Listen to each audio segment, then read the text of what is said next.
Welcome to the Deep Dive. We're the show that really tries to cut through all the noise and get you the insights that matter. And this week, wow, we are diving into the pace of AI development. It's astonishing, almost dizzying, right? It really is. Hard to keep up sometimes. Exactly. So our mission today is to take this huge pile of information you've sent us. I mean, everything from massive industry deals, brand new tools, the LLM breakthroughs, right down to the societal impacts. Yeah. And pull out the key trends, the surprising bits, and, the practical stuff you need to know. And look, this deep dive, it really matters. Understanding these shifts, it's not just for tech insiders anymore. It's pretty crucial for anyone just trying to navigate the world today, whether it's for work or you're just curious or you want to stay informed. Absolutely. The insights we're about to unpack, they're sort of foundational for understanding what's happening right now. Okay, so let's unpack this. The AI industry. Well, it's a hotbed of activity, isn't it? We saw some huge financial moves, some really strategic partnerships just this week. On the funding side, E2B closed a $21 million Series A for their AI agent stuff. Right, the infrastructure. Yeah, and Lovable, a massive $200 million fundraise. That puts them way up there among the private AI startups. Huge valuation there. And Apera AI, the robotics firm, also got significant new funding, expanded their leadership. It feels like the money is still just pouring in. It is, but it raises a good question. What's the real story behind these huge sums? Is it just hype? That's what I was wondering. Well, while the numbers are big, the insight, I think, is how investors are betting more on specialized applications now and the infrastructure behind AI, not just the big foundational models. Okay. It's a sign the market's maybe maturing a bit, looking for actual real-world uses. Right, tangible stuff. Exactly. And even more interesting, I think, are the strategic alliances, like Google getting that $2.4 billion deal with Windsurf.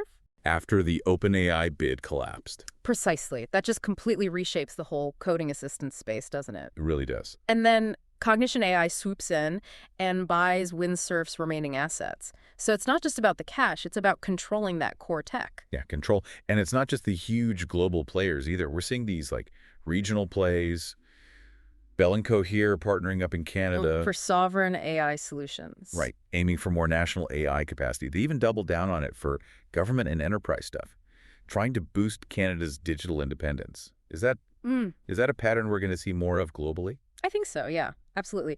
If you zoom out, you see this global scramble for AI leadership. China, for example, unveiled a new AI action plan emphasizing openness. Openness? That's interesting. It is. It signals maybe a shift in how countries are competing on AI policy, suggests a future where nations really prioritize their own domestic AI capabilities. And we also saw, companies like CoreWeave, the AI cloud stock, they had that wild ride, revenue soaring 420% after an acquisition.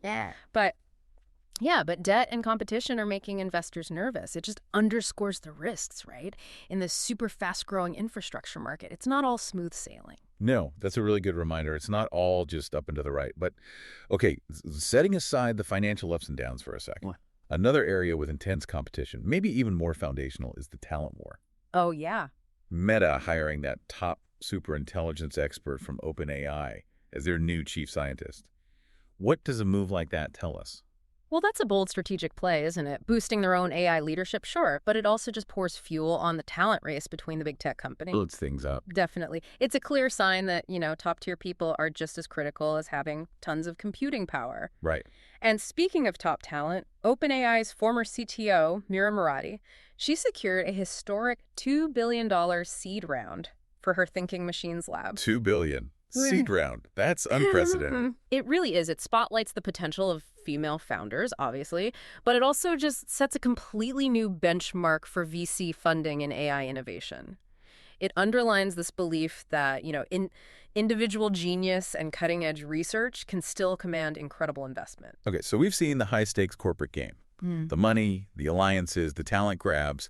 But what does all that maneuvering actually mean for what you, listening right now, can actually do with AI? Right. Let's get practical. Yeah, let's peel back the layers and look at the tools, the hands-on stuff, making AI useful for everyone. Good idea. Okay, creative power first. Grok Imagine landed in early beta, playful image and video generation. And Alibaba introduced Wan2.2, their advanced open-source video model. It's live now for text-to-video, image-to-video. Seems like a big step in democratizing creative AI, doesn't it? They absolutely are leg steps. And it leads to that critical question. How are these tools actually enhancing productivity for you, the user? Yeah, beyond just fun pictures. Exactly. Look at Google Cloud's Test-Time Diffusion Deep Researcher. It enhanced the accuracy and quality of research reports using real-time info refinement. That's serious. Okay. And Graphite's PR review agent got praise for enabling smooth code feedback, integrated chat, direct code modification. These aren't just toys. They're becoming real productivity tools in professional workflows. And think about just daily tasks, too. Developers got new ways to build web-scraping AI agents. LlamaIndex integrated with Oxylabs to target places like Google and Amazon, getting around anti-scraping stuff. Bypassing the blocks. Yeah. And Hugging Face's new job, CLI, streamlining Python workflow automation. It feels like AI is getting much better at handling the grunt work, the repetitive stuff. Definitely take some load off. So we're seeing AI slide into our daily digital routines more seamlessly, like Copilot Mode and Microsoft Edge for hands-free browsing. Right, voice control. And even collaborative research now. It's just making the tools we already use smarter. Exactly. And that push goes beyond just making existing tools smarter. It's about creating entirely new, more intuitive ways to interact. Like what? Well, what's truly fascinating is the leap towards real-time interaction. Take Whisper v3, introducing real-time audio transcription via WebSockets. Okay, so live transcription. Yeah, empowering developers to stream audio and get the text back instantly. It's not just faster. It fundamentally changes how we interact with info with our devices, makes it feel more like a natural conversation. Interesting. And Tesla starting to expand Grok's AI voice mode across its cars, enhancing driver interaction, vehicle intelligence right there while you're driving. It's all about making it immediate, easy to use. Okay, so the tools are getting smarter, faster, more integrated. Yeah. Now let's dive into the actual brains behind it all.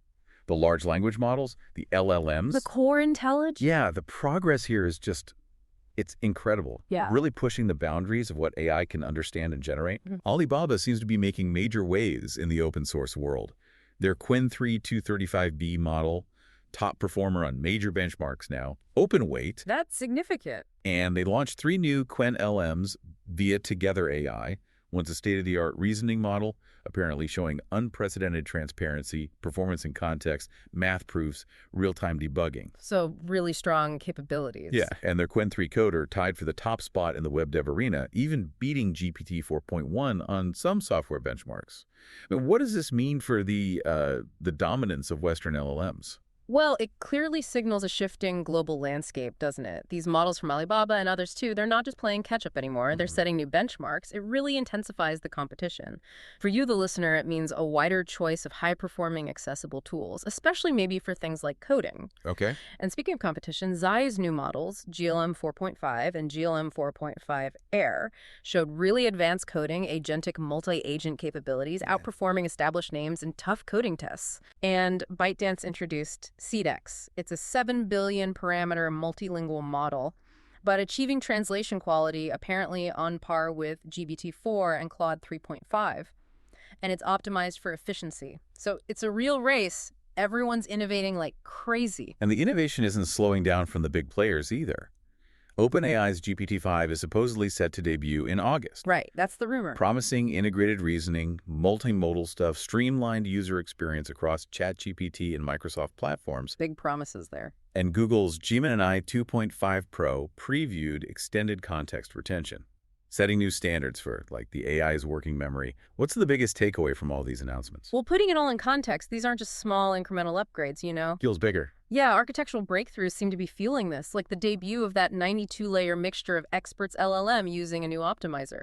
That's deep tech stuff driving progress. And the Chinese firm Zhipu is also releasing a new open-source model soon, again, advancing China's presence. The overall trend, I think, points towards more openness, maybe more collaboration, but definitely heightened competition. It challenges that idea of Western dominance in LLMs. So the best models could come from anywhere now. Exactly. And the pace of improvement is just accelerating. Okay, so the tech is advancing incredibly fast. What does this all mean for you in the real world? How is AI actually being deployed? Let's look at the applications. Yeah. In healthcare, for instance, a revolutionary AI blood test unveiled at a big conference, ADLM 2025. Hmm. It can detect Lyme disease with over 90% accuracy. Wow, that's huge for early detection. Offers real hope for faster treatment. And Singapore's Institute of Mental Health is trialing an AI app to help people manage anxiety and depression while they're waiting for therapy. I mean, this is AI literally saving and improving lives. Absolutely. And another really intriguing area is government and business efficiency. The U.S. Department of Government Efficiency, Right. which, okay. They rolled out an AI tool aiming to cut federal regulations by 50%. It's ambitious. Very ambitious. And real-time AI tools are changing B2B sales, personalizing interactions, streamlining decisions. Virgin Media O2 launched Lumi AI in the UK, giving call center agents real-time insights to improve customer support, even identify vulnerable customers. So it's moving beyond just basic automation. Yeah, into real-time decision support for really complex human interactions. It's quite a step up. And AI is even changing how we interact with tech itself, fundamentally.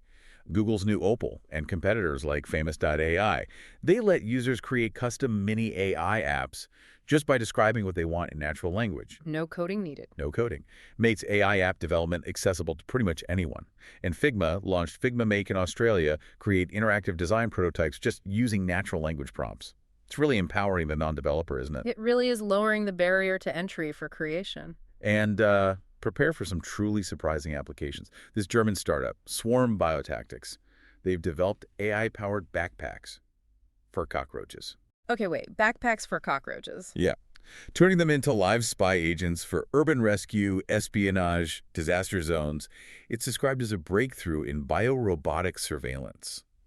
You know, when I first read that, I genuinely had to pause. It Oh. sounds like something straight out of a sci-fi spy movie. It just shows how unexpected some of these applications can be. Wild. Absolutely wild, and it pushes the boundaries of what we even imagine AI can interact with.